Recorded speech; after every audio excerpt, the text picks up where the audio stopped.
নমস্কাৰ। আকৌ আহিলোঁ। নেটৱৰ্কৰ অৰ্থাৎ আন্তঃজালৰ অসুবিধা হোৱা হেতুকে কিছু সময় বিচ্ছিন্ন হৈ গৈছিলোঁ। আকৌ আহিছোঁ। কেইটামান মন্তব্য পঢ়িবলৈ লৈছিলোহে মাত্ৰ।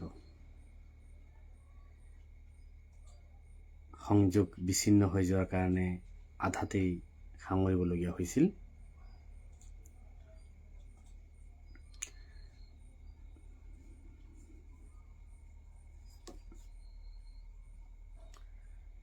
এতিয়া কাকো দেখা পোৱা নাই। কোনোবা আহিছে যদি হয় আহিছোঁ বুলি এবাৰ জনাব।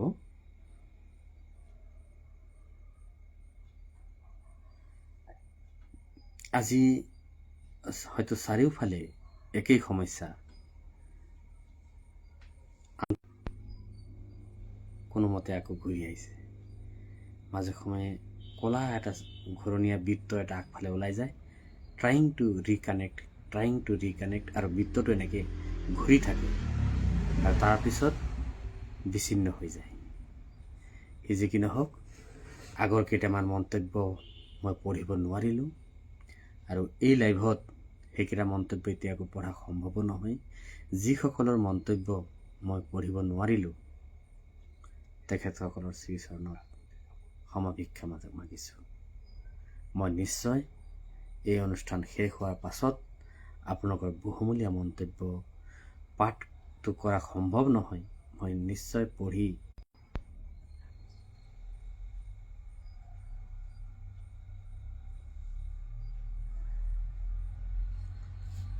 আজি কিয় বা এনেকুৱা সমস্যা হৈছে। আহকচোন আজিৰ আন এটি কবিতাৰ মাজলৈ যাওঁ, তাৰ পাছত মন্তব্য মই পাঠ কৰিম। কবিতাৰ শিৰোনাম দেউতাৰ সপোন। আমালৈ লিখি পঠিয়াইছে আমাৰ সকলোৰে মৰমৰ এনি গগৈ ভণ্টীয়ে। এনি গগৈৰ কাপেৰে নিগৰি অহা সুন্দৰ অনুভৱটি পাঠ কৰিবলৈ প্ৰয়াস কৰোঁ। কবিতাৰ শিৰোনাম দেউতাৰ সপোন। কবি এনি গগৈ, ডিব্ৰুগড় মৰাণ। দেউতা, মই আহিছিলোঁ তোমাৰ আঙুলিত ধৰি, খোজ দিবলৈ এই পৃথিৱীত তোমাৰ সপোনবোৰ জীপাল।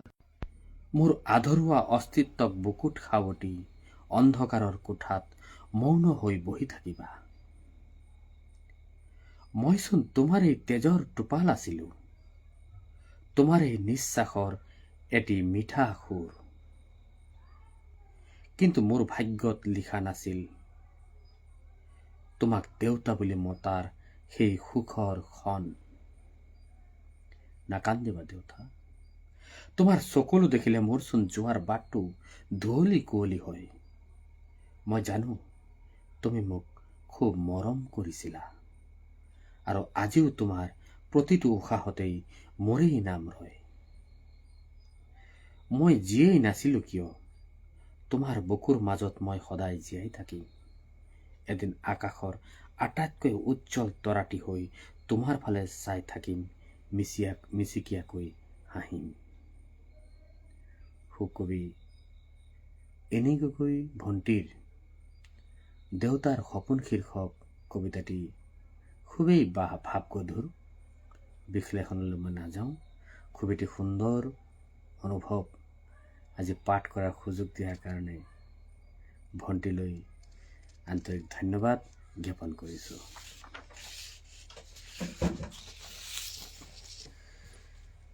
আমি দুটামান মন্তব্য পাঠ কৰিবলৈ প্ৰয়াস কৰোঁ। আগৰ যিটো লাইভ আছিলে সেই লাইভত কেইটামান মন্তব্য ৰৈ গ'ল।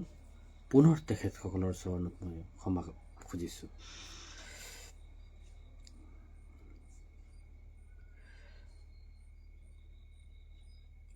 টিংকু ডেকা ভাইটিয়ে লিখিছে, প্ৰেম বৈষ্ণৱ ছাৰৰ আবৃত্তি মানে এক সুকীয়া শিহৰণ। শব্দৰ সঠিক চয়ন আৰু কণ্ঠৰ গাম্ভীৰ্যই কবিতাটিক অধিক মৰ্মস্পৰ্শী কৰি তুলিছে। বৰ ভাল লাগিল আগৰ কবিতাকেইটা। ধন্যবাদ ভাইটি। তোমাৰ যি মন্তব্য লিখাৰ যি শৈলী, যি শব্দৰ চয়ন বয়ন, সঁচাকৈ বৰ ধুনীয়া। তোমাৰ লিখা মেলাবিলাক মই আজৰি পৰত কেতিয়াবা মই পঢ়োঁ, খুব সুন্দৰকৈ লিখা, আৰু এইদৰেই লিখি থাকিবা। মৌলিক সৃষ্টিৰাজিৰে অসমীয়া ভাষা সাহিত্যৰ ভঁৰাল সদায় চহকী কৰি গৈ থাকা, তাকেই আমি কামনা কৰোঁ। এনে গগৈ ভণ্টিয়ে লিখিছে, লাইভটো কাটি গৈছিল। হয়, আগৰ লাইভটো কাটি গৈছিল, তাত কেইটামান বহুমূলীয়া মন্তব্য থাকি গ'ল, যিটো মই পাঠ কৰিব নোৱাৰিলোঁ। মই পিছত নিশ্চয় সেই মন্তব্য নিশ্চয় দিবলৈ প্ৰয়াস কৰিম। আনন্দিতা হাজৰিকা আহিছে, তেখেতে লিখিছে শুভ সন্ধিয়া, ধন্যবাদ, আপোনাকো শুভ সন্ধিয়া জনালোঁ। মণি গোস্বামী বাইদেউ আহিছে, ধন্যবাদ বাইদেউ। আমাৰ অসম সাহিত্য সেৱা মঞ্চৰ প্ৰতিষ্ঠাৰ লগ্নৰে পৰা আমাৰ মঞ্চৰ সৈতে ওতঃপ্ৰোতভাৱে জড়িত হৈ মঞ্চখনক এগৰাকী সক্ৰিয় প্ৰশাসক হিচাপে সমীৰণ ডেকা, তেখেত আহিছে। সতীৰ্থ বৃন্দলৈ সন্ধিয়াৰ সম্ভাষণ জনালোঁ, ধন্যবাদ, আপোনাকো সন্ধিয়াৰ সম্ভাষণ জনাইছোঁ। এনি গগৈ ভণ্টিয়ে লিখিছে, শ্ৰদ্ধাৰ প্ৰেম বৈষ্ণৱ দাদা, নেটৱৰ্কৰ সামান্য বিজুতিৰ বাবে লাইভটো আধাতে কটা যোৱাত আমাৰো খুব দুখ লাগিছে, কিন্তু দাদা আপুনি অকণো মন বেয়া নকৰি হৈ গৈছিলোঁ। আপোনাৰ প্ৰতিভা আমাৰ সকলোৰে বাবে এক গৌৰৱ। এনেকুৱা সৰু সৰু অসুবিধা আহিবই, কিন্তু আপোনাৰ প্ৰতি আমাৰ থকা মৰম আৰু শ্ৰদ্ধা সদায় অটুট থাকিব। কি সুন্দৰ মন্তব্য! ইমান সুন্দৰ মন্তব্য পোৱাৰ পাছত কোনে বাৰু উৎসাহিত নোহোৱাকৈ থাকিব পাৰে? খুবেই ধন্যবাদ, খুবেই ধন্যবাদ, খুব ভাল লাগিল। ৰীতা শৰ্মা ডাঙৰীয়া আহিছে, তেখেতে লিখিছে শুভ সন্ধ্যা জনালোঁ, ধন্যবাদ, আপোনাকো শুভ সন্ধ্যা জনাইছোঁ। দীপালী শইকীয়া ভণ্টি আহিছে, তাই লিখিছে সন্ধিয়াৰ সম্ভাষণ জনালোঁ দাদা, ধন্যবাদ ভণ্টি, তোমাকো সন্ধিয়াৰ সম্ভাষণ জনাইছোঁ। টিংকু ডেকা ভাইটিয়ে লিখিছে, কবিতাৰ শব্দবোৰ যেতিয়া প্ৰেম বৈষ্ণৱ ছাৰৰ কণ্ঠত নিগৰে, তেতিয়া ই কেৱল পাঠ হৈ নাথাকি এক শিল্পলৈ ৰূপান্তৰিত হয়। তেওঁৰ উচ্চাৰণ স্পষ্টতা আৰু আৱেগৰ তীব্ৰতাই আমাক এক মায়াবী জগতলৈ লৈ যায়। সঁচাকৈয়ে তেওঁৰ আবৃত্তি শুনি অভিভূত হলো এনি গগৈৰ কবিতাটি। বহুত বহুত ধন্যবাদ। কিমানখিনি পাৰিছোঁ মই নাজানো, কিন্তু ময়ো পাঠক হিচাপে খুবেই নতুন। আজি আমাৰ এই লাইভত আমাৰ মণি গোস্বামী বাইদেউকো দেখা পাইছোঁ, তেখেত অভিজ্ঞ। তেখেতক আজি আমাৰ এই মঞ্চত পাই সঁচাকৈ বৰ ভাল লাগিল। আমাৰ টিংকু ডেকাৰ ভাইটিৰ মন্তব্যটোৱে যথেষ্ট উৎসাহিত কৰিলে, ধন্যবাদ ভাইটি। টুটুমণি দাস ডেকা, হাই, গুড ইভিনিং এভৰিৱান, ধন্যবাদ, আপোনাকো সকলোৰে তৰফৰ পৰা আন্তৰিকতাৰ সৈতে শুভ সন্ধ্যা জনাইছোঁ। বীৰেন চন্দ্ৰ হাজৰিকা ছাৰ আহিছে, নমস্কাৰ ছাৰ, ব্যাঘাত ঘটাৰ কাৰণে বহু সময় ৰ'লো। হয় ছাৰ, আপোনাৰ সেইটো পোষ্টত এটা মন্তব্য মাত্ৰ মই দেখা পাইছিলোঁ, মই কমেণ্ট পঢ়িমহে, সেই সময়তে ডিছকানেক্ট হৈ যোৱাৰ কাৰণে মই সেইটো পঢ়িব নোৱাৰিলোঁ। মই নিশ্চয় পিছত সেইটো পঢ়িম। আপোনাৰ উপস্থিতিত সঁচাকৈয়ে বৰ সুখী হৈছোঁ। সমীৰণ ডেকা ডাঙৰীয়া লিখিছে, সুন্দৰ কবিতা, আপোনাৰ কণ্ঠৰ পৰশ পাই প্ৰাণ পাই উঠিছে, বহুত বহুত ধন্যবাদ।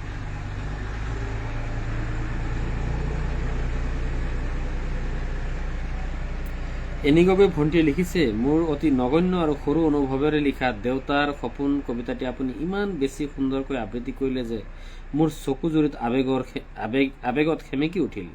আপোনাৰ কণ্ঠত প্ৰতিটো শব্দই যেন প্ৰাণ পাই উঠিল। দেউতা শব্দটোৰ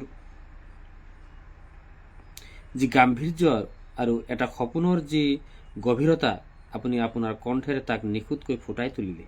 দাদা, নেটৱৰ্কৰ যান্ত্ৰিক বিজুতিৰ বাবে লাইভটো আধাতে কটা যোৱাত আপুনি অলপো মনত দুখ নকৰিব। মোৰ কবিতাটিৰ বাবে আপুনি যি সময় দিলে আৰু যি মৰমেৰে পাঠ কৰিলে, সেয়াই মোৰ বাবে আটাইতকৈ ডাঙৰ আশীৰ্বাদ। বহুত বহুত মৰম আপোনালৈ। ক'ত লুকুৱাই থোৱা ইমান সুন্দৰ সুন্দৰ শব্দবোৰ? সঁচাকৈ ইমান সুন্দৰ মন্তব্য পালে আৰু কি লাগিছে। বহুত বহুত ধন্যবাদ ভণ্টি। আমাৰ অসম সাহিত্য সেৱা মঞ্চৰ মুখ্য উপদেষ্টা শ্ৰদ্ধা তিলক চন্দ্ৰ শৰ্মা ককাইদেউ আহিছে। তেখেতে লিখিছে 7 বজাত আহি কবিতা পাঠৰ অনুষ্ঠানত সংযুক্ত হৈছিলোঁ, কিন্তু 2 মিনিটমান পিছত একো পৰাই চাব পৰা নাই। অনুষ্ঠানৰ বাৰে বাৰে বন্ধ হৈ যায় দেখোন। কি হৈছে নাজানো। হয় ককাইদেউ, আজি সকলো ফালে নেটৱৰ্কৰ খুবেই সমস্যা। বাৰে বাৰে ইয়াত সংযোগ বিচ্ছিন্ন হৈ যায়। মই পাঠ কৰি থাকোঁ, কিন্তু মোৰ এটা সন্দেহ হয় যে মই যে পাঠ কৰি আছোঁ, সেই পাঠ আমাৰ যিসকলে লাইভত উপস্থিত আছে তেওঁলোকে শুনি পাইছেনে নাই, তেনেকুৱা এটা সন্দেহ হয়। সি যি কি নহওক, পুনৰ আকৌ আহিছোঁ। আশা কৰিম এইবাৰ নিশ্চয় কবিতা পাঠ কৰিবলৈ সুযোগ দিব নেটৱৰ্কে। আমি সদ্যহতে মন্তব্য ইমানতে সামৰিছোঁ। আকৌ আহিম মন্তব্যলৈ। আমি এটি অনুভৱ পাঠ কৰিবলৈ প্ৰয়াস কৰোঁ। এইবাৰৰ কবি বঙাইগাঁৱৰ পৰা লিখি পঠিয়াইছে আমাৰ অসম সাহিত্য সেৱা মঞ্চৰ এগৰাকী সক্ৰিয় মডাৰেটৰ শ্ৰদ্ধা বান্ধৱ ৰায় ডাঙৰীয়া। কবিতাৰ শিৰোনাম তোমাৰ অস্তিত্ব। কবি বান্ধৱ ৰায়। তোমাৰ অস্তিত্বই মোৰ ভাগৰুৱা মনক নিচুকায়। অদৃশ্য এটা স্পৰ্শ যেন দূৰত থাকি হৃদয়ৰ ওচৰতে ৰয়। নাম নলওঁ তোমাৰ, তথাপিও নিশাবোৰ তোমাৰেই স্মৃতি ভৰি থাকে। প্ৰতিটো নিশ্বাসত তোমাৰ উপস্থিতি ফুলৰ সুগন্ধিৰ দৰে জাগে। পোৱাৰ আকাংক্ষা আছে, কিন্তু লোভ নাই। বুজি পোৱাৰ নীৰৱতাই মোক শিকায় জীয়াবলৈ কেতিয়াবা স্থিতপ্ৰজ্ঞ হ'ব লাগে। এয়াই সংসাৰৰ নিয়ম। নহ'লে নিজৰ জুইতে নিজে পুৰি যাব লাগে। লংকা দহনৰ আগতেই হিয়াই হিয়াক নীৰৱে দগ্ধ কৰে। অপূৰ্ণতাৰ বুকুতেই লুকাই থাকে মিঠা বিষ, আৰু সেই বিষৰ উপশম তোমাক ভাল পোৱাৰ নিজেই নজনা এটা মিঠা নিঃশব্দ সাহস।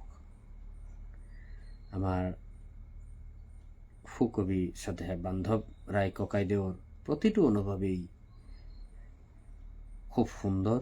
তেখেতৰ শব্দৰ যি গাঁথনি, সেই গাঁথনিয়ে সকলো শ্ৰেণীৰ পাঠককে মোহিত কৰে। খুব সুন্দৰ লিখে। তেখেতৰ সুন্দৰ কবিতাটো পাঠ কৰি সঁচাকৈয়ে বৰ ভাল লাগিল।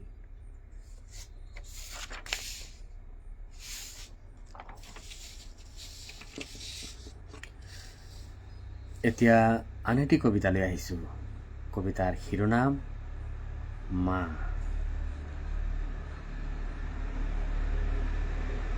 আমালৈ লিখি পঠিয়াইছে গুৱাহাটী চানমাৰীৰ পৰা টিংকু ডেকা, যে কিছু সময় পূৰ্বে মই পাঠ কৰিলোঁ সুন্দৰ সুন্দৰ মন্তব্য কেইটামান।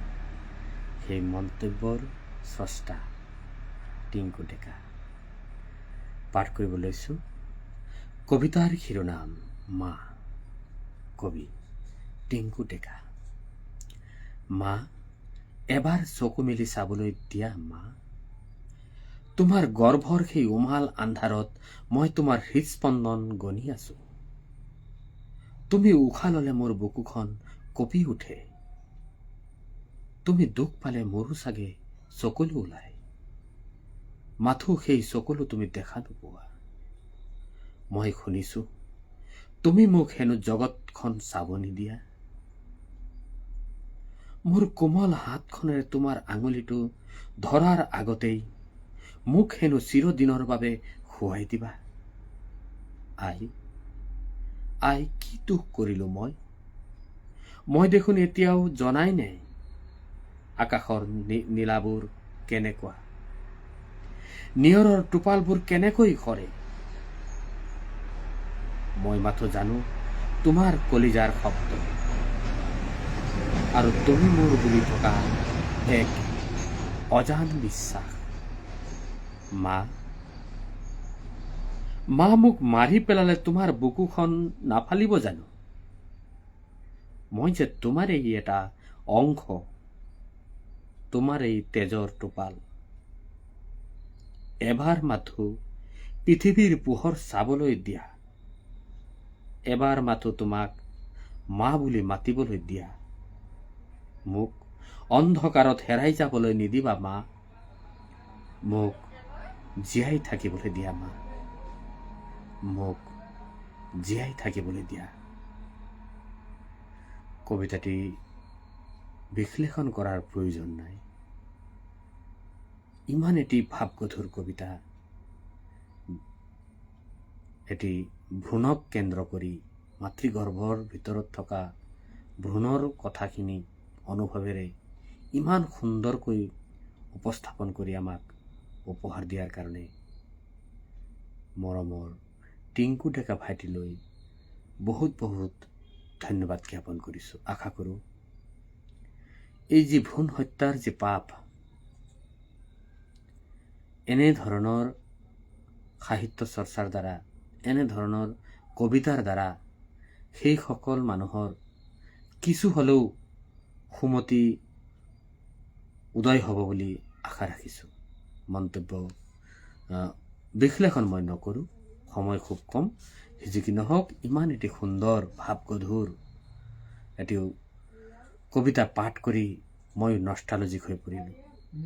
সুন্দৰ কবিতাটি আমাক পাঠ কৰাৰ সুযোগকণ দিয়াৰ কাৰণে মৰমৰ টিংকু ডেকা ভাইটিলৈ আন্তৰিক ধন্যবাদ আৰু কৃতজ্ঞতা জ্ঞাপন কৰিছোঁ। এইখিনিতে আন এটি কবিতা আছে, কিছু সময় পূৰ্বে মন্তব্য কৰিছিল। মই আছোঁ, ডিব্ৰুগড়ৰ পৰা লিখি পঠিয়াইছে পৰি গগৈ। পৰি গগৈয়ে মোক পিতাই সম্বোধন কৰে, ময়ো তাইক নিজৰ জীৰ দৰেই ভাবোঁ। তাইৰ অনুভৱ আনতকৈ কিছু সুকীয়া। তাই পঢ়ি আছে যদিও সেই পঢ়াৰ মাজতে কিছু সময় উলিয়াই অসমীয়া ভাষা সাহিত্য চৰ্চা কৰি তেওঁৰ মৌলিক সৃষ্টিৰাজিৰে অসমীয়া ভাষা সাহিত্যৰ ভঁৰাল চহকী কৰাৰ যি প্ৰয়াস, সেয়া নিশ্চয় প্ৰশংসনীয়। আমি আশীৰ্বাদ কৰোঁ, শুভকামনা জনাওঁ। তাইৰ এই যি সৃষ্টিৰ ধাৰা, এই ধাৰা সদায় অব্যাহত থাকক, আগুৱাই যাওক। সৃষ্টিৰ পথাৰত কৃষ্টিৰ বীজ সিঁচি আৰু আগুৱাই যাওক। পাঠ কৰিব লৈছোঁ পৰি গগৈৰ কবিতা। কবিতাৰ শিৰোনাম পথাৰৰ নিজান পথটো। কোনোবা এটা পথৰ পথিক হৈ মই গৈ আছিলোঁ নীৰৱে। পথটো আছিল শুকান নৰাৰে ভৰা এখন পথাৰৰ মাজত। পথৰ দুয়োকাষে পলাশ মদাৰ শিমলু গছৰে ভৰা। পাত নথকা লঠঙা ডালবোৰত ৰঙা ৰঙা পলাশ মদাৰ শিমলু ফুলে শুৱাই তোলা ধৰণী। ফাগুন মোৰ প্ৰিয় কিয় জানো, অজানিতে তাৰ প্ৰেমত পৰি মাতাল হৈ পৰোঁ। উন্মাদ ফাগুনৰ বতাহৰ তালে তালে নচুৱাই, যি বাটত পলাশ মদাৰে ৰং ছটিয়াই, যি বাটেৰে শিমলু কপাহ উৰুৱাই, মোক লৈ যায় সেই বাটেৰেই। এই পথৰ প্ৰেমিক পথিক মই। ফাগুন কেৱল তোৰ প্ৰেমত পৰি আকৌ খোজ দিলোঁ, সেই পলাশ মদাৰ শিমলু ফুলা পথাৰৰ নিজান পথটো দিয়ে। সঁচাকৈ মই আৰম্ভণিতে কৈছিলোঁ, খুব সুন্দৰ অনুভৱী কবিতা লিখে পৰি গগৈ আই। লিখি থাকিবি। আমাৰ ফালৰ পৰা শুভকামনা, শুভেচ্ছা, আশীৰ্বাদ, মৰম অফুৰন্তভাৱে সদায় আছে, অনাদিকাললৈকে সদায় থাকিব। আগুৱাই যা।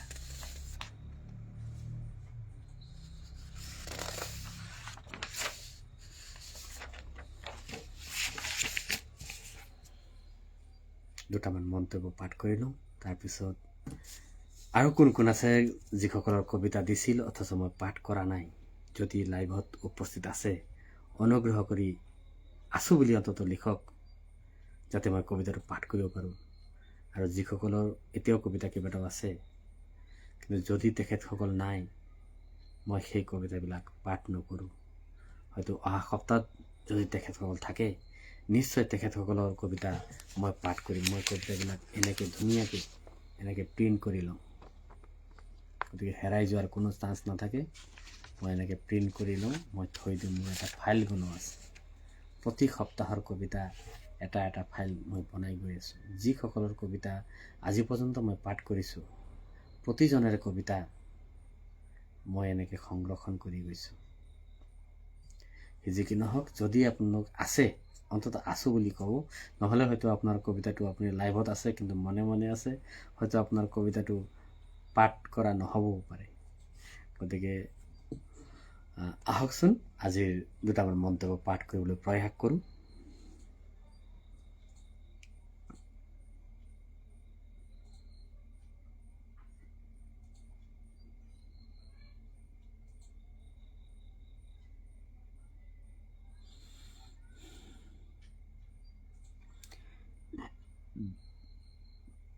সমীৰণ ডেকা কবিতা মন্তব্যটো পাঠ কৰিছিলোঁ নে মই ঠিক মনত পৰা নাই, তথাপি আকৌ পাঠ কৰি দিছোঁ। সমীৰণ ডেকা ডাঙৰীয়া লিখিছে,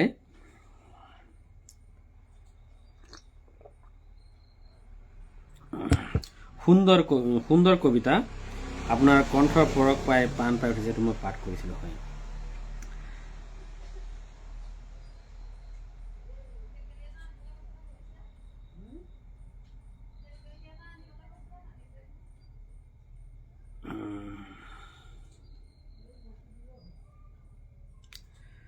সীতা সিংহ বন্ধু আহিছে, তেখেতে লিখিছে শুভ সন্ধিয়া দস্তি, সুন্দৰ লাইভ। ধন্যবাদ, আপোনাৰ দস্তিৰ ফালৰ পৰাও শুভ সন্ধিয়া জনাইছোঁ।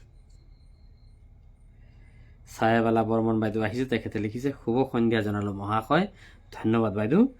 নেটৱৰ্কে প্ৰব্লেমটো মই ভালকৈ শুনা নাযায়, হয় আজি নেটৱৰ্কে বহুত সমস্যা দি আছে। আজি ভালকৈ অকণমান শুনিবলৈ সকলোৰে অসুবিধা হৈছে যেন পাইছোঁ। বান্ধৱ ৰয় ডাঙৰীয়া লিখিছে, ময়ো বহুত অপেক্ষাৰ অন্তত পুনৰ লাইভ অনুষ্ঠানত অংশগ্ৰহণ কৰিলোঁ। যিয়ে নহওক আপোনাক শুনি আছোঁ শেষলৈ। ধন্যবাদ। আপোনাৰ এটি সুন্দৰ ৰোমান্টিক ধৰ্মী কবিতা মই ইতিমধ্যে পাঠ কৰিছিলোঁ। যদি আপুনি উপস্থিত আছিল তো ঠিকেই আছে, যদি নাই আপুনি পিছত ৰেকৰ্ডিংটো শুনি ল'ব। আপোনাৰ অনুভৱটি সঁচাকৈয়ে বৰ সুন্দৰ আছিল। টুটুমণি দাস ডেকা তেখেতে লিখিছে, আপুনি কথাবোৰ ধুনীয়াকৈ বুজাই দিয়ে। ধন্যবাদ, আপোনাৰ সুন্দৰ মন্তব্যটিয়ে মোক যথেষ্ট উৎসাহিত কৰিলে। ফুলুমণি তেখেতে লিখিছে সুন্দৰ পাঠ, ধন্যবাদ। আপোনাৰ কবিতাটি আছিল নেকি বাৰু? নামটো শুনা নিচিনা লাগি আছে, যদি আছিল বুলি ক'বচোন। ফুলুমণি দাস ডাঙৰীয়ানী কৈছোঁ। প্ৰতিমা বৰবৰুৱা ডাঙৰীয়ানী লিখিছে, শুভ সন্ধিয়া সতীৰ্থসকল, অসুস্থতাৰ বাবে কিছুদিন বিৰতি লৈ আছোঁ, তথাপি মনে নামানে অনুষ্ঠানত ভাগ ল'বলৈ আহি গ'লোঁ, মাথো উপভোগ কৰি থাকিম শেষলৈকে। ধন্যবাদ। আপুনি অসুস্থতাৰ মাজতো যে আজি আমাৰ এই মঞ্চৰ যি লাইভ, সেই লাইভ অনুষ্ঠানত উপস্থিত আছে, সেয়া আমাৰ কাৰণে বহুত, আৰু ইয়ে প্ৰমাণ কৰে আপোনাৰ ভাষা সাহিত্যৰ প্ৰতি থকা আন্তৰিকতা। আৰু আপোনাৰ কবিতা নাই অথচ আপুনি শেষলৈকে থকাৰ যি প্ৰতিশ্ৰুতি দিছে, সঁচাকৈয়ে বৰ সুখী হ'লোঁ, কৃতজ্ঞতা প্ৰকাশ কৰিলোঁ। আশা কৰিম আপোনাৰ দৰে প্ৰত্যেকেই এই ধৰণে সুন্দৰ সুন্দৰ মন্তব্যৰে আমাৰ মঞ্চৰ মজিয়া জীপালময় কৰাৰ লগতে আজিৰ অনুষ্ঠান ভাগো সুন্দৰ আৰু সাফল্যমণ্ডিত কৰি তুলিব। এনেকৈ ভণ্টিয়ে লিখিছে, বৰ সুন্দৰ, ধন্যবাদ। তাৰ বান্ধৱ ৰয় ককাইদেৱে লিখিছে, মোৰ এই ক্ষুদ্ৰ অনুভৱক আপুনি যেন মৃত সঞ্জীৱনীৰ স্পৰ্শ দি নতুনকৈ জীৱনদান কৰিলে।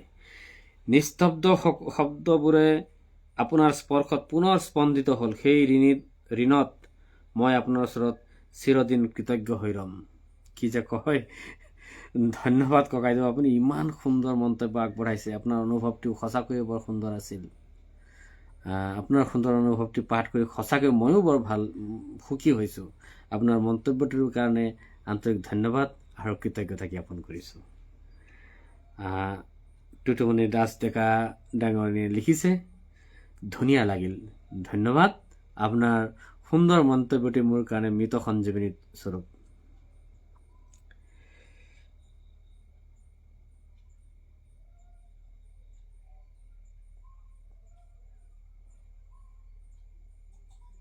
আমাৰ মুখ্য প্ৰসাহিকাই লিখিছে যে অসুস্থতাৰ বাবে কিছুদিন বিৰতি লৈ আছে, তথাপি মনে নামানে অনুষ্ঠানত ভাগ লৈছোঁ। হয়, তেওঁ তেখেতে লিখিছে আপুনি সোনকালে সুস্থ হোৱাৰ কামনা কৰিলে। হয়, আমিও কামনা কৰোঁ আপুনি ঈশ্বৰৰ কৃপাত খুব সোনকালেই সুস্থ হৈ উঠক। আপুনি পূৰ্বৰ দৰেই সাহিত্য চৰ্চাত মনোনিৱেশ কৰিবলৈ যাতে সক্ষম হয় তাৰ কাৰণে ভগৱানৰ প্ৰাৰ্থনা জনাইছোঁ। টিংকু ডেকা ভাইটিয়ে লিখিছে, ছাৰ আপোনাৰ কণ্ঠত তোমাৰ অস্তিত্ব কবিতাটিৰ প্ৰতিটো পংক্তিয়ে যেনে গভীৰ অৰ্থ বিচাৰি পাইছে। আপোনাৰ এই নিতুল পাঠে কবিতাটিৰ অস্তিত্ব আমাৰ বুকুত ক্ষুধিত কৰি দিলে। সঁচাকৈয়ে বৰ অনুপম হ'ল। বহুত বহুত ধন্যবাদ। ছায়াবালা বৰ্মন বাইদেৱে লিখিছে, সুন্দৰ পাঠ, সুন্দৰ কণ্ঠ, কিন্তু নেটৱৰ্ক প্ৰব্লেমৰ বাবে মাজে মাজে হেৰাই যায়। হয় বাইদেউ, মই কিছু সময় পূৰ্বে ক'লোঁ, মই পাঠ কৰি থকা অৱস্থাতো মোৰ সন্দেহ হয় যে মই কোৱা কথাখিনি বা মই পাঠ কৰা কবিতাটি আপোনালোকৰ মাজলৈ গৈ পাইছে নে পোৱা নাই। কাৰণ মোৰ ইয়াত এটা ঘূৰণীয়া চক্ৰ এটা ওলাই যায়, ৰিটেকিং এনেকৈ কিবা এটা লিখাও ওলায়। সি যি কি নহওক, আপুনি ইমান নেটৱৰ্কে অসুবিধা দিয়াৰ পাছতো যে আমাৰ লগত সংযুক্ত হৈ আছে, সঁচাকৈ বৰ ভাল লাগিল। টুটুমণি দাস ডেকা লিখিছে, বহুত ভাল লাগিল দাদা। ধন্যবাদ ভণ্টি। দাদা বুলি সম্বোধন কৰাৰ কাৰণে খুবেই সুখী হ'লোঁ। দাদা আৰু ভণ্টিৰ যি সম্পৰ্ক, মই ভাবোঁ এই সম্পৰ্কতকৈ পবিত্ৰ সম্পৰ্ক পৃথিৱীত হয়তো আন একোৱেই নাই। আৰু বিশেষকৈ ফেচবুকৰ মজিয়াত বন্ধু বা অন্যান্য সম্পৰ্কতকৈ দাদা ভণ্টিৰ যিটো সম্পৰ্ক, সেই সম্পৰ্কটোৱেই বেছি ভাল বুলি মই ভাবোঁ। সেই যি কি নহওক, সেই বিষয়ে মই কেতিয়াবা পিছত ক'ম।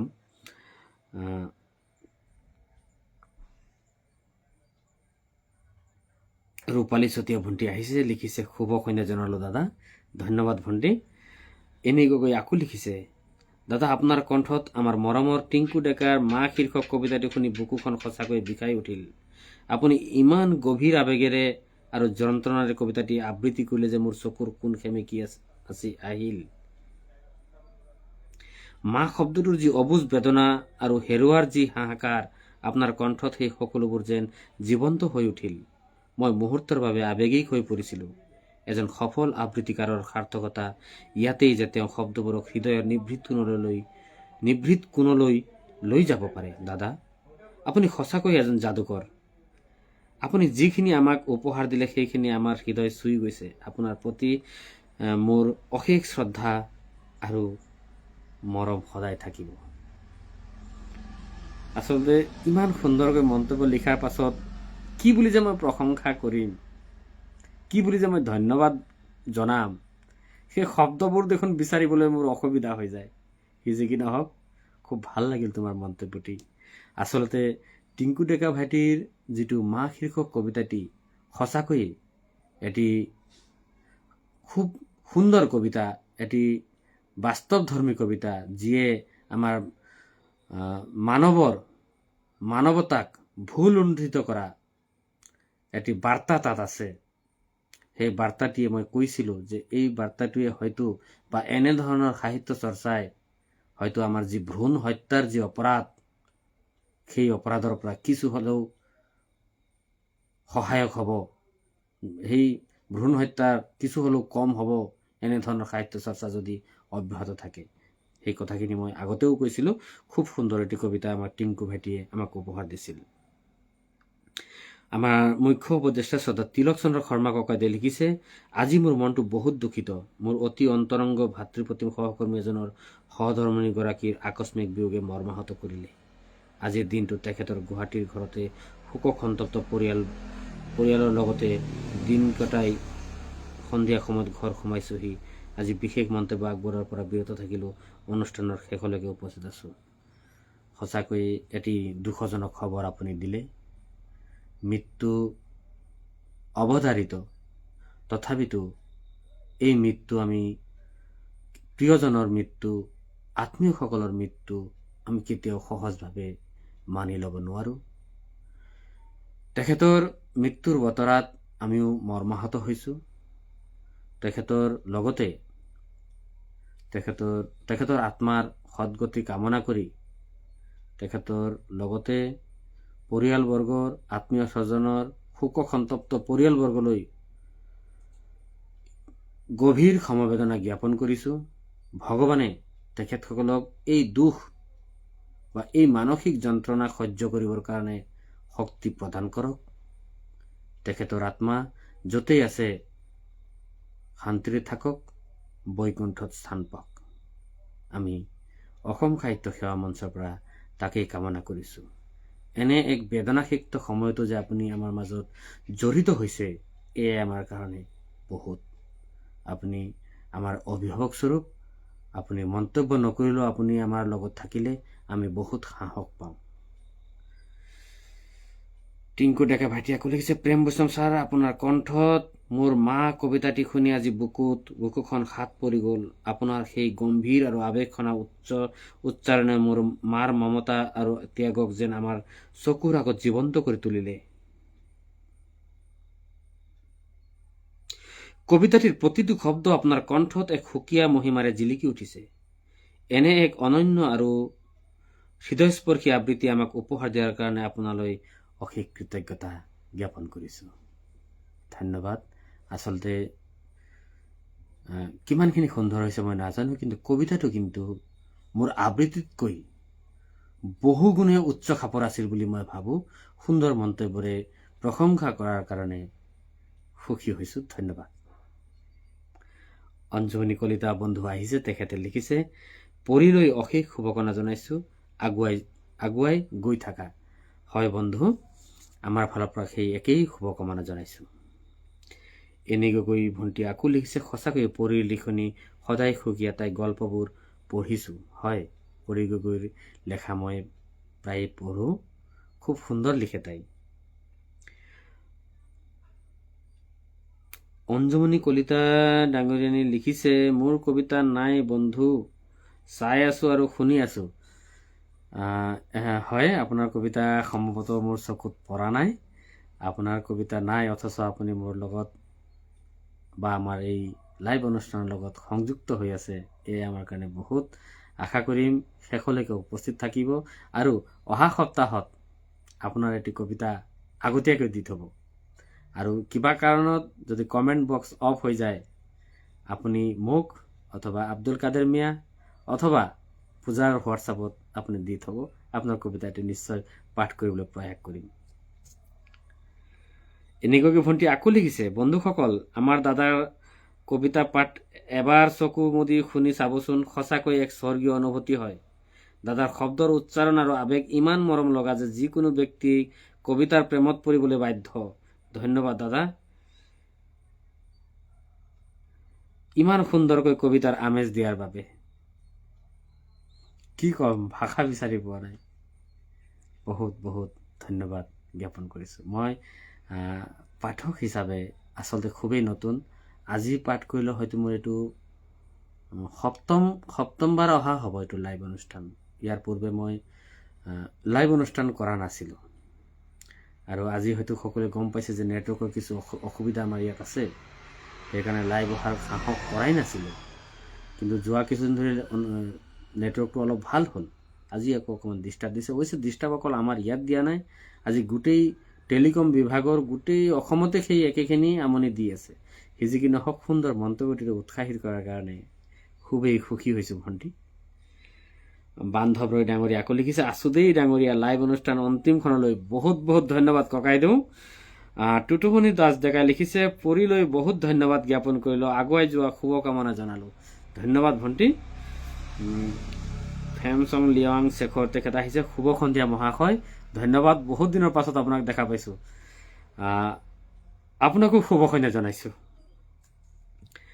এনেকৈ ভণ্টি আকৌ লিখিছে, অসম সাহিত্য সেৱা মঞ্চৰ পৰিয়ালটোলৈ মই মঞ্চখন সংযোগ হোৱা বেছি দিন হোৱা নাই। মন্তব্যটো ক'ৰবাত গুচি গ'ল।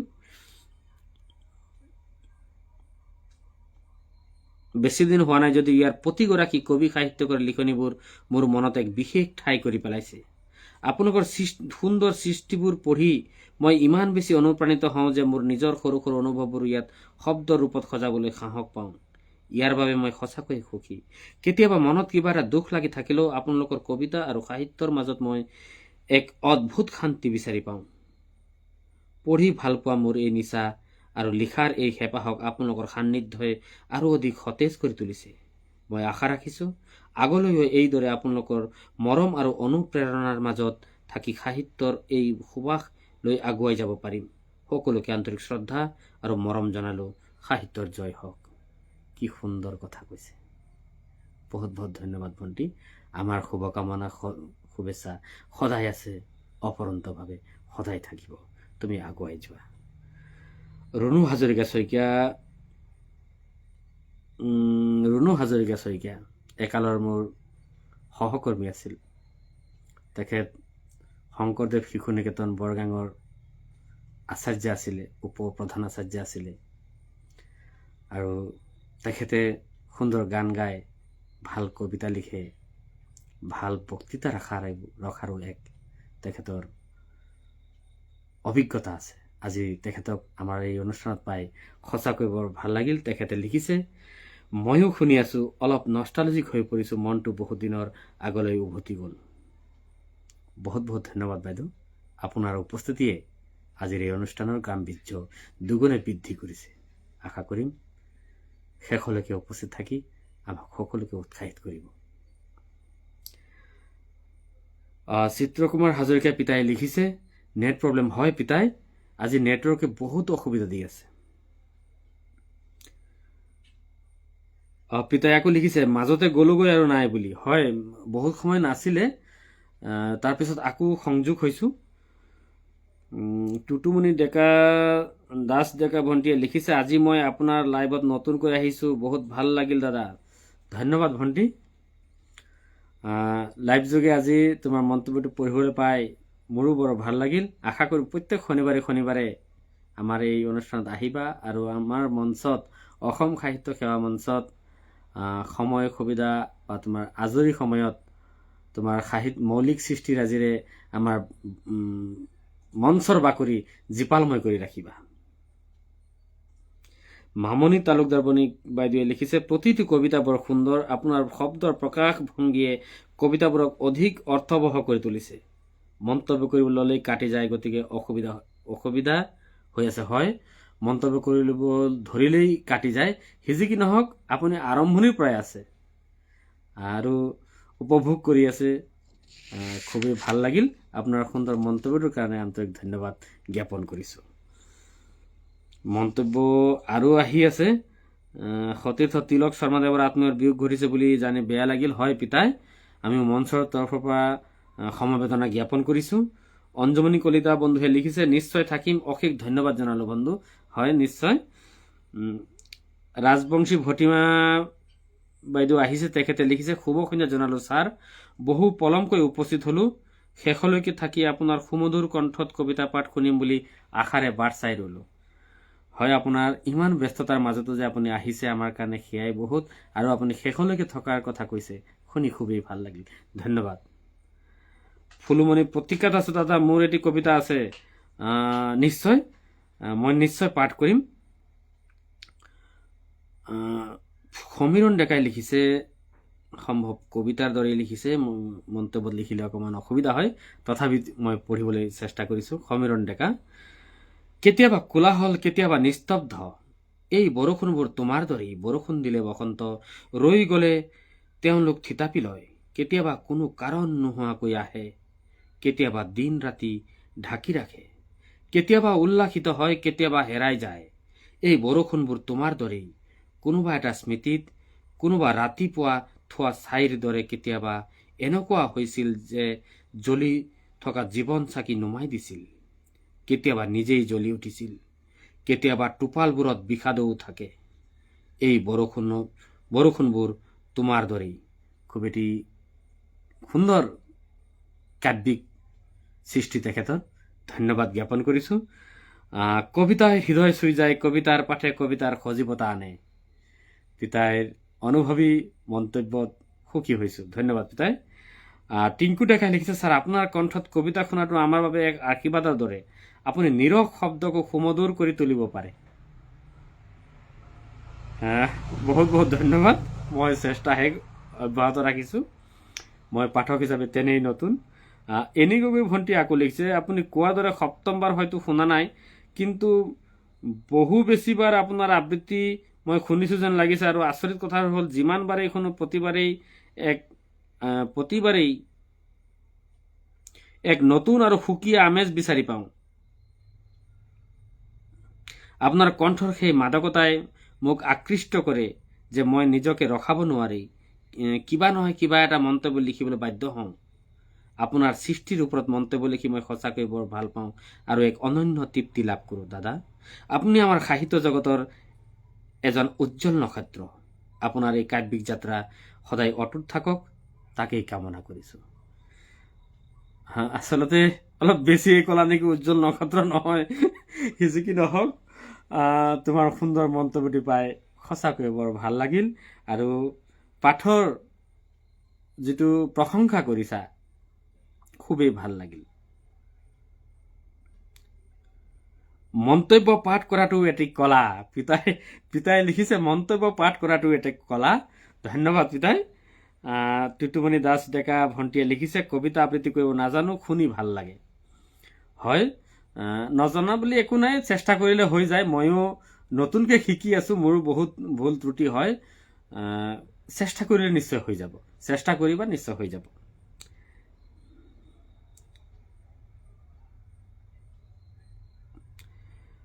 এনি গগৈ ভণ্টিয়ে লিখিছে বৰ সুন্দৰ অনুভৱ, ভাল লাগিল। সম্ভৱ এই সমীৰণ ডেকা ডাঙৰীয়াৰ যিটো কোলাহল যিটো আছিলে, কোলাহল কেতিয়াবা নিস্তব্ধ, সেইটোৰ প্ৰতি মন্তব্য দিছে।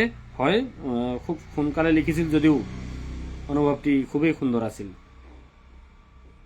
ফুলুমণি ডাঙৰীয়ানী লিখিছে আপোনাৰ কণ্ঠ খুব সুন্দৰ। বহুত বহুত ধন্যবাদ। মই ফুলুমণিৰ যিটো কবিতা, সেই কবিতাটি মই পাঠ কৰিবলৈ প্ৰয়াস কৰিম। পিছত আকৌ আহিম আপোনালোকৰ মাজলৈ মন্তব্য পাঠ কৰিবলৈ।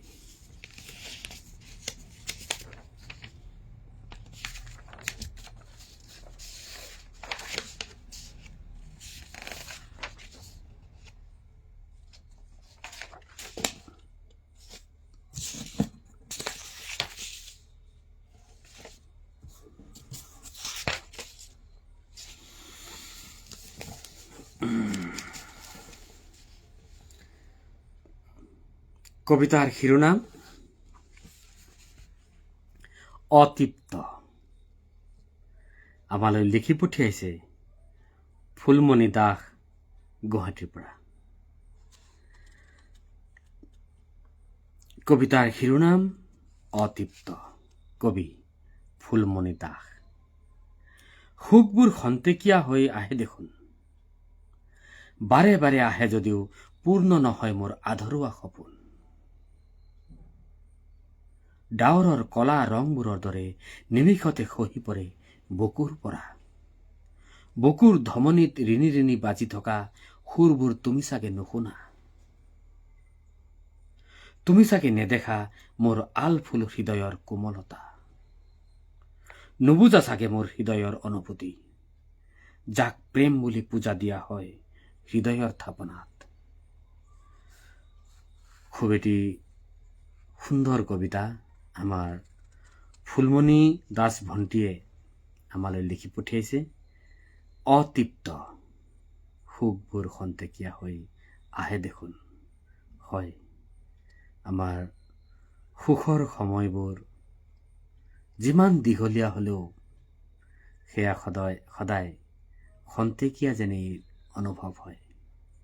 আৰু কবিৰ যি বিষয়বস্তু, সেই বিষয়বস্তু কেন্দ্ৰিক যি শব্দৰ চয়ন খুব সুন্দৰকৈ আমালৈ লিখি পঠিয়াইছে। আমাৰ আজি বৰ বেছি কবিতা আৰু পাঠ কৰিব বিচৰা নাই, কেইবাটাও কবিতা আছে, কিন্তু তেখেতসকলৰ উপস্থিতি মই দেখা পোৱা নাই। সেইকাৰণে যিসকল উপস্থিত থাকি সুন্দৰ সুন্দৰ লাইক কমেণ্ট কৰি আছে, তেখেতসকলক মই আৰু আমনি দিব বিচৰা নাই। গতিকে আৰু যদি কোনোবা আছো বুলি কওক, মই নিশ্চয়, মোৰ হাততে কবিতাবিলাক আছে, মই পাঠ কৰিম। কিন্তু যদি নাই, মই পাঠ নকৰোঁ, ক্ষমা কৰিব।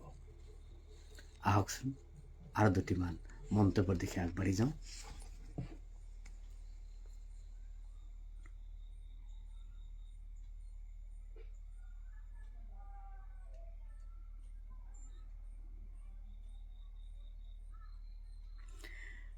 চিত্ৰকুমাৰ হাজৰিকা পিতাই লিখিছে কাব্যিকতা আৰু শিক্ষকতা দুটিৰ মিশ্ৰণ কৰিছা তুমি।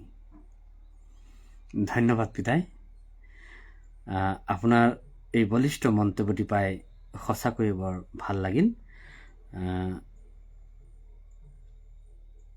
তেখেতে ইতিপূৰ্বেও কৈছিল যে মন্তব্য পাঠ কৰাটো এটা কলা।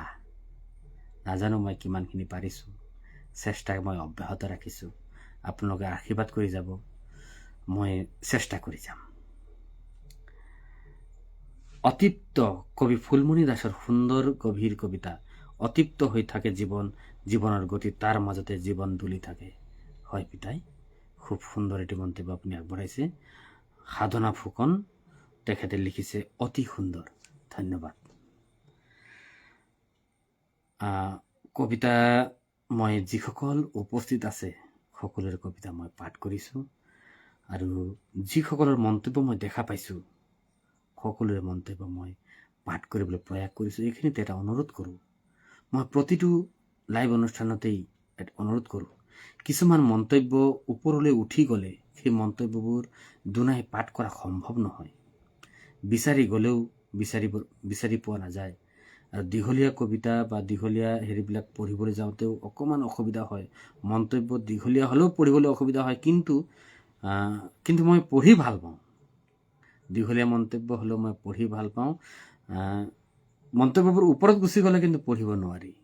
কেতিয়াবা মন্তব্যবোৰ হেৰাই যায়। পিছত হয়তো কোনোবাই ভাবিব যে তেখেতে মোৰ মন্তব্যটো দেখা পাই ওপৰৰ মন্তব্যটো পঢ়িছে, তলৰ মন্তব্যটো পঢ়িছে, কিন্তু মোৰ মন্তব্যটো পঢ়া নাই। ইয়াৰ অৰ্থ এইটো নহয় যে আপোনাৰ মন্তব্যটো মই নপঢ়ো বুলি কৈ পঢ়া নাই। আচলতে আপোনাৰ মন্তব্যটো মোৰ ইয়াত চিন হোৱা নাই, আৰু তেনেকৈ হোৱাত বহুতৰে মন্তব্য কেতিয়াবা ৰৈ যায়। অজানিতে বা অনিচ্ছাকৃতভাৱে যদি কাৰোবাৰ তেনেকৈ মন্তব্য ৰৈ গৈছে, আশা কৰিম এই অকিঞ্চনক আপোনালোকে ক্ষমা কৰিব। ফুলমণি দাস ভণ্টিয়ে লিখিছে, বৰ ভাল লাগিল দাদা, আপোনালৈ অশেষ ধন্যবাদ জ্ঞাপন কৰিলোঁ। ধন্যবাদ ভণ্টি, তোমাৰ সুন্দৰ মন্তব্যটি পাই সঁচাকৈয়ে বৰ ভাল লাগিল। তোমাৰ যি অতৃপ্ত শীৰ্ষক কবিতাটি মই বিশ্লেষণ কৰা নাই, কিন্তু এটি লাইনতে আমাৰ পিতায়ে বৰ সুন্দৰকৈ এটি মন্তব্য দিছে। মন্তব্যটো তুমি আকৌ এবাৰ পঢ়ি ল'বা, খুব সুন্দৰ এটি তেখেতে মন্তব্য আগবঢ়াইছে। এনেকুৱাকৈ ভণ্টিয়ে লিখিছে, আমাৰ জ্যেষ্ঠ তথা শ্ৰদ্ধা চিত্ৰকুমাৰ হাজৰিকা ছাৰে কোৱা কথা এষাৰ মোৰ বৰকৈ মনত পৰিছে। তেখেতে ঠিকেই কৈছিল, আপুনি কাব্যিকতা আৰু শিক্ষকতা এই দুয়োটা দিশ ইমান সুন্দৰকৈ চম্ভালিছে যে সঁচাকৈয়ে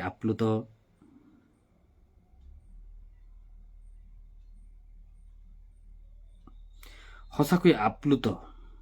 এজন শিক্ষক হিচাপে আপুনি যিদৰে জ্ঞানৰ পোহৰ বিলাইছে, ঠিক সেইদৰে এজন কবি আৰু আবৃত্তিকাৰ হিচাপে আপুনি আমাৰ হৃদয়বোৰ কবিতাৰ মায়াজালেৰে আলোকিত কৰিছে। শিক্ষকতা আপোনাৰ কৰ্তব্য আৰু কবিতা আপোনাৰ আত্মা। এই দুয়োৰে মাজত যি সুন্দৰ সমন্বয় আপুনি গঢ়ি তুলিছে, সেয়া অতুলনীয়। দাদা, আপোনাৰ দৰে এজন বহুমুখী প্ৰতিভাক আমাৰ মাজত পাই আমি ধন্য। নেটৱৰ্কৰ বিজুতি বা আন সৰু সুৰা অসুবিধাবোৰে আপোনাৰ এই সুন্দৰ যাত্ৰাক কেতিয়াও ম্লান কৰিব নোৱাৰে। আপোনাৰ প্ৰতি মোৰ হিয়া ভৰা মৰম আৰু অশেষ শ্ৰদ্ধা থাকিব। আচলতে এই যিটো কাব্যিকতা সেইটো আগৰ পৰা আছিল যদিও 2017 চনৰ পৰাহে মই লিখা মেলা কৰোঁ। আৰু বিশেষকৈ যেতিয়া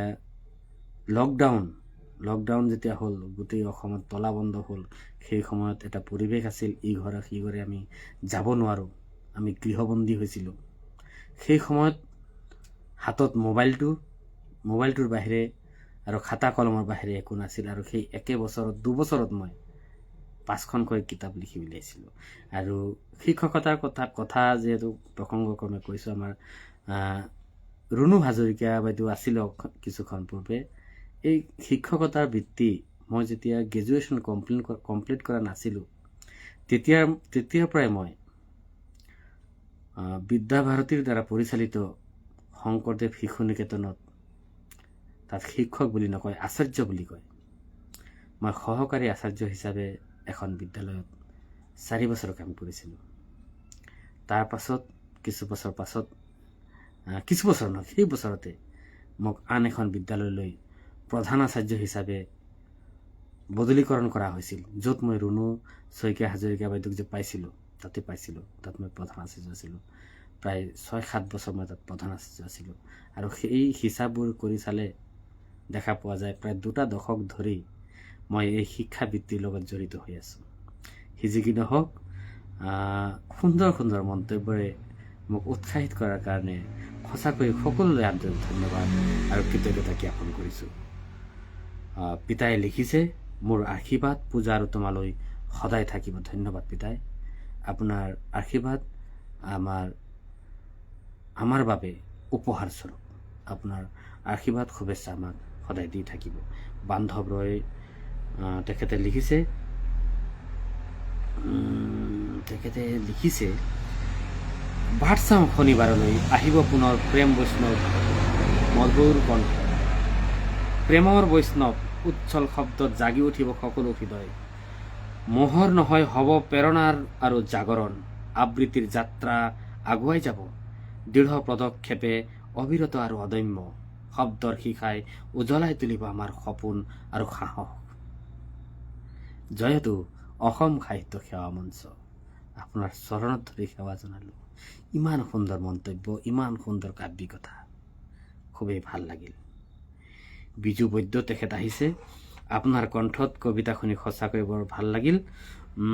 বিজু বৈদ্য ডাঙৰীয়া, আপুনি নগাঁৱৰ পৰা চাই আছে, সম্ভৱ আপোনাৰ এটি কবিতা আছে। অকণমান ৰৈ দিছোঁ, আপোনাৰ কবিতাটো মই পাঠ কৰিম।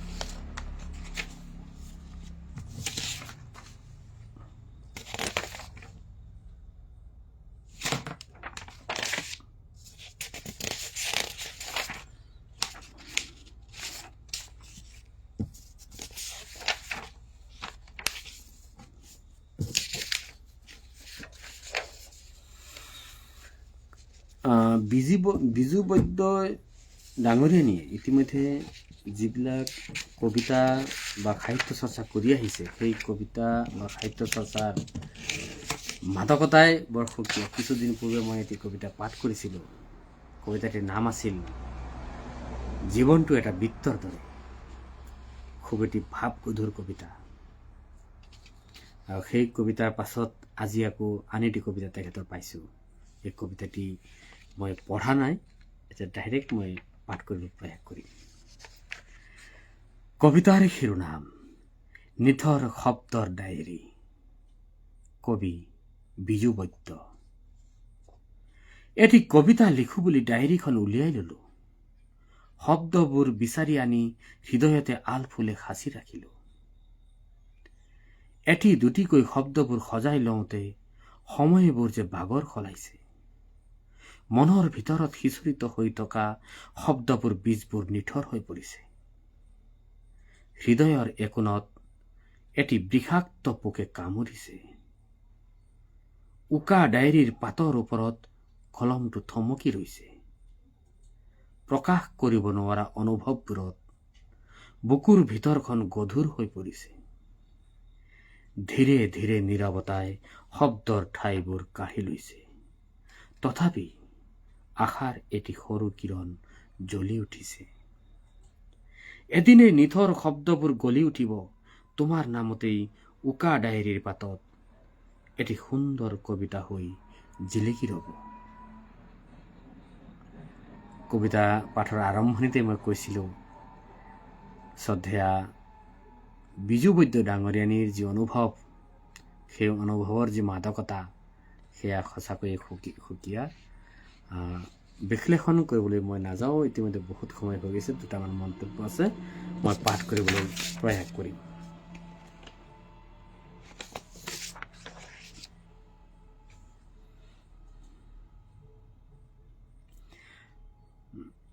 টুটুমণি ডেকা দাস ডেকা ভণ্টিয়ে লিখিছে, দাদা আপুনি ক'ৰ পৰা লাইভটো কৰি আছে?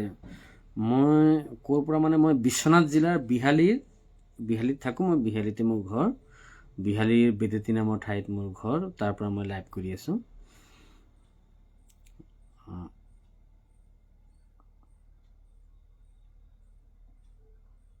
পিতাই লিখিছে, সঁচাই আমাৰ প্ৰেমক সেয়ে বৰ ভাল লাগে। ধন্যবাদ পিতাই। সঞ্জীৱ দত্ত দীপিকা ফুকন ইজ ৱাচিং, তেখেত সকামৰ মাজত আছে তথাপিও আকৌ আহিছে। টুটুমণি দাস ডেকাই লিখিছে, ভাল লাগিল দাদা, ধন্যবাদ ভণ্টি। এনি গগৈ লিখিছে, প্ৰেম বৈষ্ণৱ দাদাৰ সুন্দৰ কবিতা পাঠ আৰু আপোনালোক সকলোৰে সান্নিধ্যত আজিৰ এই সন্ধিয়াটো সঁচাকৈয়ে বিশেষ হৈ ৰ'ল। সকলোকে আন্তৰিক শ্ৰদ্ধা আৰু মৰম জনাই আজিৰ বাবে বিদায় মাগিলোঁ। শুভৰাত্ৰি। ধন্যবাদ ভণ্টি, তোমাকো শুভৰাত্ৰি জনাইছোঁ। দীপিকা দেৱী ভণ্টি আহিছে। দীপিকা দেৱীৰ কবিতা এটি আছিল সম্ভৱ। দীপিকা দেৱী অকণমান পলমকৈ আহিছে। দীপিকা দেৱীৰ কবিতাটি মই পাঠ কৰিবলৈ প্ৰয়াস কৰিম।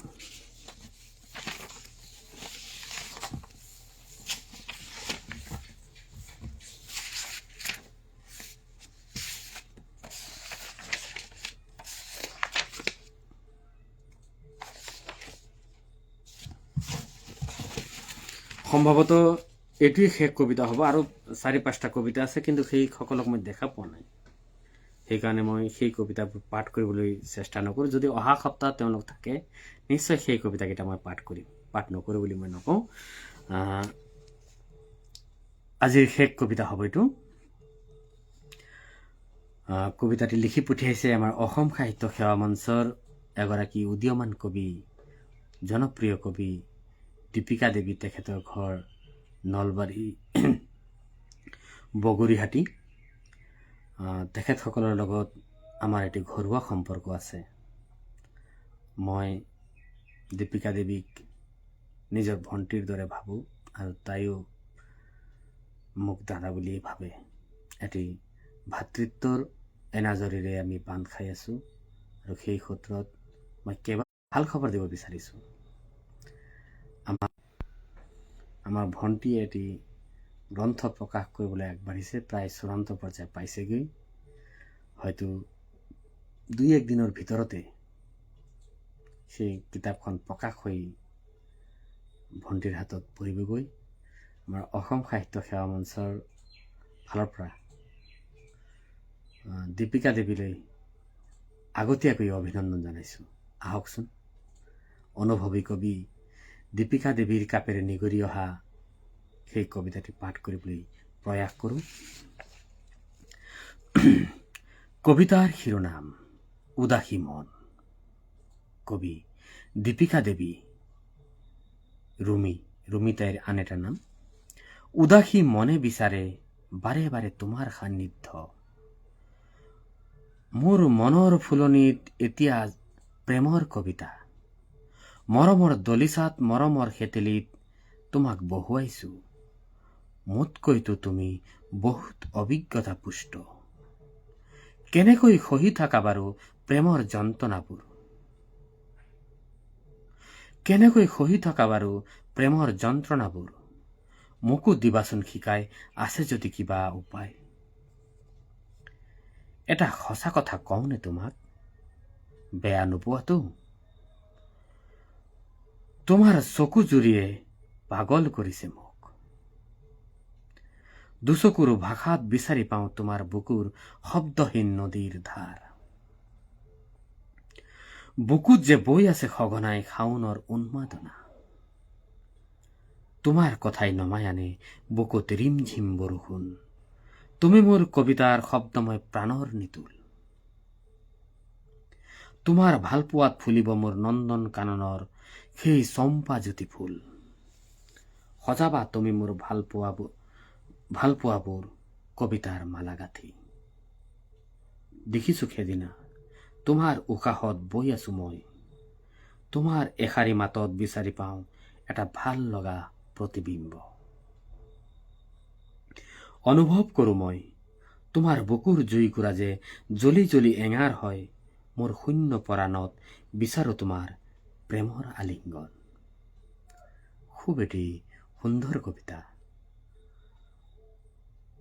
দীপিকা দেৱী ভণ্টিৰ অনুভৱ উদাসী মন পঢ়ি সঁচাকৈয়ে বৰ ভাল লাগিল। বিশ্লেষণ মই নাযাওঁ, সময় বহুত হৈ গ'ল। 2টামান মন্তব্য আছে, মন্তব্য দুটি পাঠ কৰি আজিৰ অনুষ্ঠানটিৰ পৰা মেলানি মাগিম।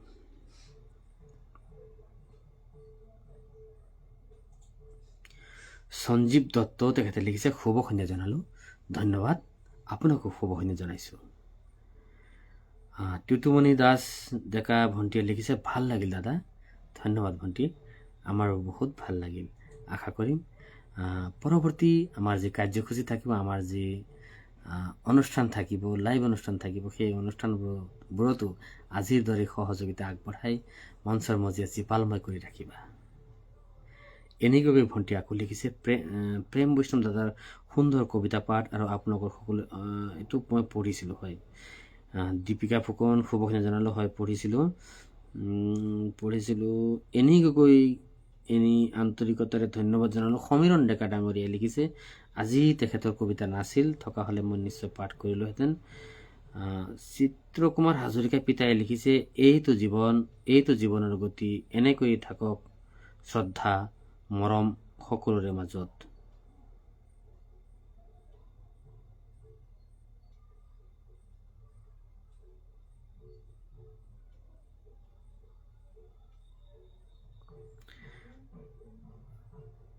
নেটৱৰ্কে খুবেই ডিষ্টাৰ্ব দি আছে। প্ৰতিমা বৰবৰুৱা ডাঙৰীয়াই লিখিছে, কবিতাবোৰ আপোনাৰ কণ্ঠত যি ৰসৰ সোৱাদ দি অন্তৰ ভৰাই তুলিছে, সেইটোৱে ৰুগীয়া মনক ধজ যেন হৈছে। সুন্দৰ কণ্ঠ, সুন্দৰ বিশ্লেষণ। এই যাত্ৰা হওক অনিৰুদ্ধ, ভগৱানে নিতে শক্তি দিয়ক, তাকে কামনা কৰিছোঁ। ধন্যবাদ সতীৰ্থ, আপোনাৰ এই মন্তব্যটি পাই সঁচাকৈয়ে বৰ সুখী হৈছোঁ। আমি অসম সাহিত্য সেৱা মঞ্চৰ তৰফৰ পৰা সমূহীয়াকৈ পুনৰবাৰ আপোনাৰ আশু আৰোগ্য কামনা কৰিছোঁ। আপুনি দ্ৰুত আৰোগ্য হওক আৰু আপোনাৰ যি অনুভৱ, সেই অনুভৱ শব্দৰে প্ৰকাশ কৰক আৰু অসমীয়া ভাষা সাহিত্যৰ ভঁৰাল চহকী কৰি যাওক। পিতাই লিখিছে, কবি বিজু বৈদ্যৰ কবিতাটি ভাল লাগিল, গভীৰতাৰ অনুভৱেৰে ভৰা। হয় পিতাই। জয়শ্ৰীজী কলিতা তেখেত আহিছে, ধন্যবাদ। আপোনাৰ উপস্থিতি পাই খুবেই ভাল লাগিল, আপোনাকো শুভখিনি জনাইছোঁ। টুটুমণি দাস ডেকা তাই লিখিছে, দীপিকা বালৈ বহুত ধন্যবাদ জ্ঞাপন কৰিলোঁ। ধন্যবাদ। আমাৰ ফালৰ পৰাও সকলোকে ধন্যবাদ জ্ঞাপন কৰিছোঁ। আজি যি অন্তজাল, আমাৰ ৰাধানাথ চেতিয়াদেৱে তেখেতৰ মন্তব্যত উল্লেখ কৰিছিল, আন্তজালৰ অসুবিধাৰ বাবে ভালকৈ শুনা পোৱা নাই। আচলতে আন্তজাল আমি খুব কম ব্যৱহাৰ কৰোঁ। আমি আচলতে নিজৰ ভাষাটোক, এনে কিছুমান শব্দ আছে যিবোৰ শব্দ আমি হয়তো পাহৰিয়ে গৈছোঁ, আমি হয়তো কেতিয়াও ব্যৱহাৰেই কৰা নাই। তেনে কিছুমান শব্দ আছে, আমি সেইবোৰ নাজানি প্ৰজন্মৰ পৰা প্ৰজন্ম সেই শব্দবোৰ অন্য ভাষাৰে ব্যৱহাৰ হৈ আহিছে। পৰাপক্ষত আমাৰ যি স্বকীয় ভাষা, আমাৰ যি শব্দ, এই শব্দ, আমাৰ এই ভাষা সাহিত্য জীয়াই ৰখাৰ দায়িত্ব, নৈতিক দায়িত্ব, এয়া নিশ্চিতভাৱে আমাৰেই। আমাৰ ওচৰৰ কোনো ৰাজ্যই অসমীয়া ভাষা সাহিত্য জীয়াই ৰখাৰ স্বাৰ্থত নিশ্চয় কেতিয়াও কাম নকৰে। সেই কামখিনি কৰাৰ দায়িত্ব আমাৰেই। আমি নিজৰ ভাষা, যিবিলাক ভাষা ইতিমধ্যে হেৰাই গৈছে, সেই ভাষাবোৰ পুনৰুদ্ধাৰৰ ক্ষেত্ৰত আমি প্ৰত্যেকেই সচেতন হোৱা উচিত। তেখেতৰ যি আন্তজাল শব্দটো সঁচাকৈয়ে বৰ ভাল লাগিল। আমি নেটৱৰ্ক শব্দটো ব্যৱহাৰ নকৰি আমি আন্তজাল শব্দটো ব্যৱহাৰ কৰিব পাৰোঁ। তেখেত হয়তো নাই, কিন্তু তেখেতৰ সেই মন্তব্যটোৰ কাৰণে পুনৰবাৰ তেখেতক আন্তৰিক ধন্যবাদ আৰু কৃতজ্ঞতা জ্ঞাপন কৰিছোঁ। দুটামান মন্তব্য পাঠ নকৰি গুচি গ'লে হয়তো মোক পাপে চুব। দুটামান মন্তব্য আছে, সেই মন্তব্য দুটামান পাঠ কৰি সকলোৰ পৰা বিদায় মাগিম। পিতাই লিখিছে, চিত্ৰকুমাৰ হাজৰিকা পিতাই লিখিছে, আজিৰ অনুষ্ঠানটি ভাল পালোঁ। সকলো আহিছে, মন্তব্য কৰিছে আৰু কবিতা পাঠৰ অনুষ্ঠানটি জীপাল কৰিছে। ধুনীয়া শুভৰাত্ৰি সকলোকে। ধন্যবাদ পিতাই, আপোনাকো শুভৰাত্ৰি জনাইছোঁ। বিজু বৈদ্য ডাঙৰীয়াই লিখিছে, চিত্ৰকুমাৰ ছাৰলৈ অশেষ ধন্যবাদ জ্ঞাপন কৰিলোঁ। মোৰ কবিতাটি শলাগ লোৱাৰ বাবে তেখেতলৈ শতকোটি প্ৰণাম জনালোঁ। হয়, আপোনাৰ অনুভৱটিও কিন্তু খুব সুন্দৰ আছিল। ইয়াৰ পূৰ্বে মই কৈছিলোঁ যে আপোনাৰ জীৱনটিও এটি বৃত্তৰ দৰে, সেই অনুভৱটিও কিন্তু খুব সুন্দৰ আছিল। সি যি কি নহওক, আপোনাৰ সুন্দৰ মন্তব্যটোৰ কাৰণে আন্তৰিক ধন্যবাদ জ্ঞাপন কৰিছোঁ। অঞ্জুমণি কলিতা, মোৰ প্ৰিয় বন্ধু, তেখেতে ৰঙিয়াৰ পৰা লিখিছে, সুন্দৰ সন্ধিয়াটো আৰু অধিক সুন্দৰ কৰি তোলাৰ বাবে বন্ধু প্ৰেম বৈষ্ণৱ ডাঙৰীয়া আৰু সতীৰ্থসকললৈ ধন্যবাদ জ্ঞাপন কৰিলোঁ। পুনৰ অহা শনিবাৰে সকলোকে লগ পাম বুলি আশা ৰাখিলোঁ। খুব সুন্দৰ মন্তব্য। আপুনি ব্যস্ততাৰ কাৰণে অকণমান পলমকৈ আহি হ'লেও যে আমাৰ মাজত আছে, সেয়াই আমাৰ কাৰণে বহুত। আপুনি আপোনাৰ সুন্দৰ মন্তব্যৰে সকলোৰে কুশল মংগল কামনা কৰিছে। অহা শনিবাৰে আমি নিশ্চিতভাৱে আকৌ একলগ হ'ম। সকলোকে পৰম পিতা পৰমেশ্বৰে সদায় কুশলে ৰাখক। আমাৰ অঞ্জুমণি কলিতা ডাঙৰীয়াই আৰু এটা ভাল বস্তু লিখিছে, সামৰণি মাৰিব ধৰিও আকৌ ৰৈ গৈছোঁ। তেখেতে লিখিছে, এই চেগতে প্ৰিয় সতীৰ্থসকলৰ অনুৰোধ থাকিল সকলোৱে যেন অসমীয়া লিপি ব্যৱহাৰ কৰে। খুব এটি সুন্দৰ কথা ক'লে। আমি যদি আমাৰ লিপি আমি ব্যৱহাৰ নকৰোঁ, কোনে ব্যৱহাৰ কৰিব? কিন্তু আমি কেতিয়াবা দেখা পাওঁ ভাষা লিখা থাকে অসমীয়াত, কিন্তু লিখা থাকে ইংৰাজী লিপি। আৰু সমালোচনা মই কৰা নাই, হয়তো সময়ৰ অভাৱত ভালনে বুলি লিখিবলৈ গৈ VLNE ইমানখিনি মাত্ৰ লিখে, হয়তো সময়ৰ অভাৱৰ কাৰণে। যি কি নহওক, আমি তেনেধৰণৰ ইমানো সংক্ষিপ্ততা প্ৰয়োগ নকৰি আমি নিজৰ ভাষাটো কিয় আমি নিজে ব্যৱহাৰ নকৰোঁ? তেখেতে এটি সুন্দৰ কথা উনুকিয়াইছে, ধন্যবাদ। মই কিন্তু পৰাপক্ষত আমাৰ এই যি ভাষা, এই ভাষা সাহিত্যৰ অধিক চৰ্চা হওক তাকেই কামনা কৰোঁ। সকলোৱে আমাৰ এই ভাষাটোক শ্ৰদ্ধা কৰক, সকলোৱে চৰ্চা কৰক, সাধনা কৰক, আৰু আমাৰ এই ভাষা বিশ্ব সাহিত্যৰ দৰবাৰত সদায় জিলিকি ৰওক। আমি তাকেই আশা ৰাখি সকলোৰে কুশল মংগল কামনা কৰি আজিৰ এই লাইভ অনুষ্ঠানৰ পৰা বিদায় ল'ব বিচাৰিছোঁ। যিসকলে আৰম্ভণিৰ পৰা উপস্থিত থাকি সুন্দৰ সুন্দৰ মন্তব্যৰে আমাক উৎসাহিত কৰিলে, তেখেতসকলক আন্তৰিক ধন্যবাদ আৰু কৃতজ্ঞতা জ্ঞাপন কৰিলোঁ। অনুষ্ঠানটিৰ শিতান পৰিচালক আমাৰ আব্দুল কাদেৰ ভাইটি আজি বিশেষ ব্যস্ততাৰ কাৰণে ভাইটিৰ মন্তব্য বৰ বিশেষ দেখা নাপালোঁ। সি যি কি নহওক, তথাপিতো এই লাইভ অনুষ্ঠানটোৰ সম্পূৰ্ণ ব্যৱস্থাখিনি কৰি দিয়াৰ কাৰণে শিতান পৰিচালককে আদি কৰি সকলোটোলৈ আন্তৰিক শ্ৰদ্ধা আৰু কৃতজ্ঞতা জ্ঞাপন কৰি সকলোৰে সুস্বাস্থ্য আৰু দীৰ্ঘায়ু কামনা কৰি আজিলৈ শুভৰাত্ৰি জনাইছোঁ। শুভৰাত্ৰি। জয় আই অসম।